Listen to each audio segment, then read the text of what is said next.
और इसी बीच एक बड़ी खबर आ रही है। बड़ी खबर का रुख कर लेते हैं। शुभेंदु अधिकारी बीजेपी के नेता ने बड़ा आरोप ममता सरकार पर लगा और कहा कि हावड़ा स्टेशन से 4 छात्र लापता हैं। ये वो छात्र हैं जो मार्च में प्रदर्शन की तैयारी कर रहे थे।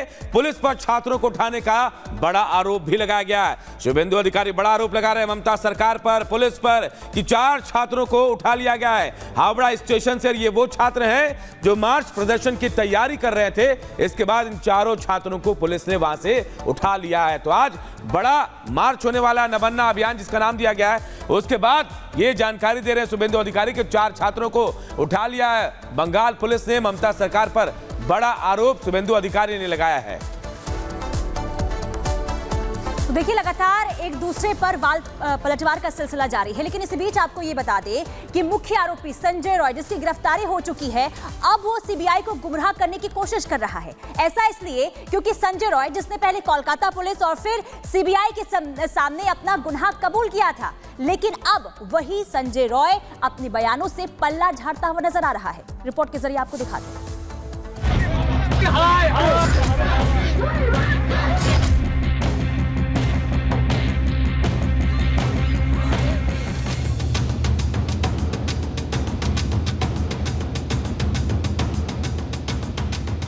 कोलकाता रेप और मर्डर का आरोपी संजय रॉय सीबीआई को गुमराह कर रहा है। पहले कोलकाता पुलिस के सामने डॉक्टर की रेप और हत्या की बात कबूली, इसके बाद सीबीआई की पूछताछ में जुर्म कबूल किया था, लेकिन कोर्ट में संजय रॉय ने पलटी मार ली और खुद को बेगुनाह बताया।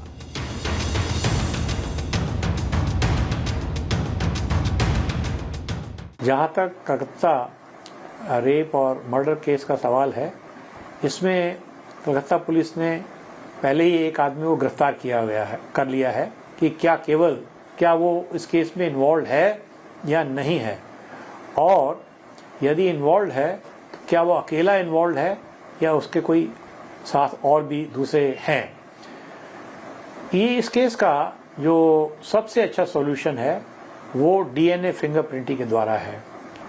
विक्टिम के वेजिनल स्वैब्स का अगर डीएनए एनालिसिस कराया जाए तो पता चल जाएगा कि जो आदमी कलकत्ता पुलिस ने पकड़ा और जो अब सीबीआई में कस्टडी में है, उसका डीएनए मैच करता है या नहीं मैच करता है। अगर ये मैच करता है तो वही वास्तव में सही क्रिमिनल है। डॉक्टर से रेप और मर्डर के वक्त संजय रॉय उस सेमिनार हॉल में दिखा था। सीसीटीवी कैमरे में अस्पताल से बाहर जाते हुए भी दिखा, लेकिन संजय रॉय अब खुद को बेकसूर बता रहा है और सेमिनार हॉल में डॉक्टर की बॉडी पहले से होने की बात कह रहा है। यानी डॉक्टर से रेप और हत्या के आरोप से ही शातिर संजय रॉय ने पल्ला झाड़ लिया।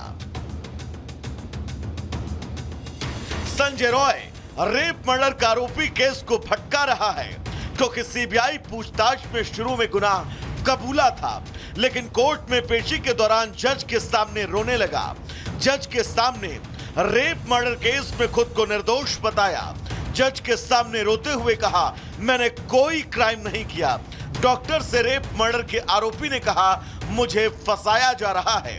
शायद पॉलीग्राफ टेस्ट से मेरी बेगुनाही साबित हो जाए।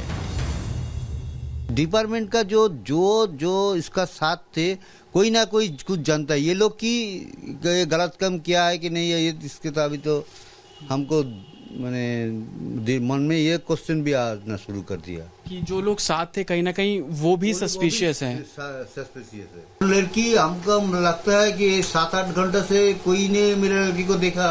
ये हमको थोड़ा क्वेश्चन है। कोई ना कोई तो कुछ जानता ही है। डिपार्टमेंट का कोई ना कोई कुछ जानता है। कोई कुछ छुपा रहा है, आपको ऐसा लगता है? इस कोलकाता कांड के बाद देश की जनता गुस्से में है। डॉक्टर बेटी के माता पिता इंसाफ की मांग कर रहे हैं। इस बीच रेप और हत्या की जांच कर रही सीबीआई के सामने अब ये नई चुनौती है। Bureau report, Republic Bharat. अभी भी ये गुत्थी उसी तरीके से उलझी हुई है जैसे पहले उलझी हुई थी। 18 दिन बाद भी केस की गुत्थी उलझी हुई है।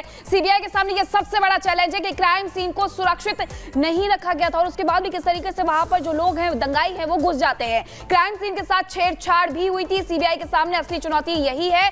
और 9 तारीख का आपको वो वीडियो याद होगा जो रिपब्लिक भारत ने आपको दिखाया था, जहां बहुत सारे लोग घुस गए थे उस सेमिनार हॉल में। संजय रॉय के यू टर्न के बाद चुनौती और ज्यादा बढ़ गई। उसने अपना बयान कोर्ट के सामने बदल लिया है। हत्या का मकसद भी अब तक साफ नहीं हो पाया है कि आखिरकार सिर्फ रेप के बाद हत्या कर दी गई या इसके पीछे और बड़ा मकसद था, जैसे कि अब टीएमसी पर आरोप लग रहे हैं, बीजेपी के द्वारा जो आरोप लगाए जा रहे हैं कि इसमें बहुत बड़ी चीजें हैं जो कि छिपी हुई है। उन्हें छिपाने के लिए डॉक्टर बेटी का मर्डर किया गया था। अब ये सीबीआई के सामने चैलेंज है बड़ा कि हत्या का जो मकसद था वो भी खोज करके लाए और जिस तरीके से संजय रॉय ने अपने बयान से पलटी मारी है उसे भी वो रिट्रीव करे। अगली खबर बताएंगे लोग। अधिक महाराष्ट्र के रत्नागिरी से एक बड़ी खबर इस वक्त आ रही है। रत्नागिरी में एक नर्सिंग छात्रा से रेप की वारदात को अंजाम दिया गया है। बड़ी खबर आपको बता रहे हैं, ऑटो चालक ने इस वारदात को अंजाम दिया है। महाराष्ट्र के रत्नागिरी से बड़ी खबर, नर्सिंग छात्रा से रेप का मामला सामने आया। ऑटो चालक पर यह गंभीर आरोप लगाया। बताया जा रहा है कि पीने के पानी में नशीली दवा मिलाकर पहले बेहोश किया, उसके बाद दुष्कर्म के बाद लड़की को छोड़कर वहां से भाग खड़ा हुआ है। बड़ी खबर आपको बता रहे हैं, कोलकाता का मामला थमा नहीं था कि महाराष्ट्र के रत्नागिरी से बड़ी खबर आ रही है, जहां नर्सिंग की छात्रा के साथ दरिंदगी हुई है। आरोपी ऑटो चालक है जो फरार हो गया है।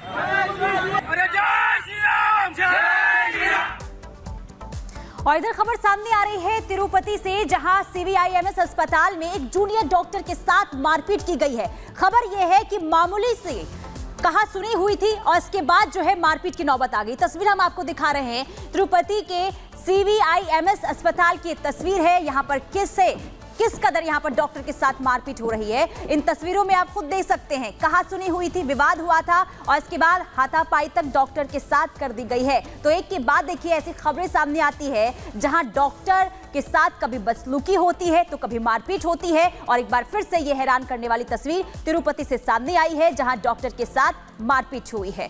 तो अस्पताल किस तरीके से यहां पर अब जंग का अखाड़ा बन गया है, ये आप खुद समझ सकते हैं, क्योंकि ये पहली तस्वीर नहीं है। इससे पहले भी कई बार डॉक्टर के साथ ऐसे ही मारपीट की खबरें सामने आई है। इधर नोएडा के सेक्टर 72 में कार पार्किंग विवाद में आपस में भिड़े हैं दो पक्ष। एक रिपोर्ट आप सबको दिखाते हैं। उत्तर प्रदेश के नोएडा सेक्टर 72 में पार्किंग को लेकर दो पक्षों में आपस में भिड़ंत हो गई। इस दौरान पहले मारपीट हुई, फिर जमकर दूसरे पक्ष ने बवाल मचाया। 3 मिनट 12 सेकंड के इस वीडियो में दोनों पक्षों के लोग आपस में लड़ाई झगड़ा और गाली गलौज करते हुए दिखाई दे रहे हैं। एक पक्ष की महिलाएं और युवक हंगामा करते नजर आ रहे हैं। पहले एक महिला क्रिकेट बैट लेकर मारने उठती है तो उससे युवक बैट ले लेता है और सड़क किनारे खड़ी लाल रंग की कार के पीछे वाले शीशे पर दे मारता है। फिर थोड़ी देर बाद पिछले वाले दरवाजे की खिड़की का शीशा तोड़ता है और बाद में काली टी शर्ट में दूसरा युवक हाथ में लाठी लेकर आता है और कार के आगे वाले शीशे पर दे मारता है। इतने से भी मन नहीं भरता है तो कार की लाइट और बोनट पर भी कई बार वार किया जाता है और पूरी गाड़ी को क्षतिग्रस्त कर देते हैं। एक बुजुर्ग बीच बचाव करने आते हैं, लेकिन हंगामा कर रहे लोग बवाल करने लगते हैं। वीडियो वायरल होने और दोनों पक्षों की शिकायत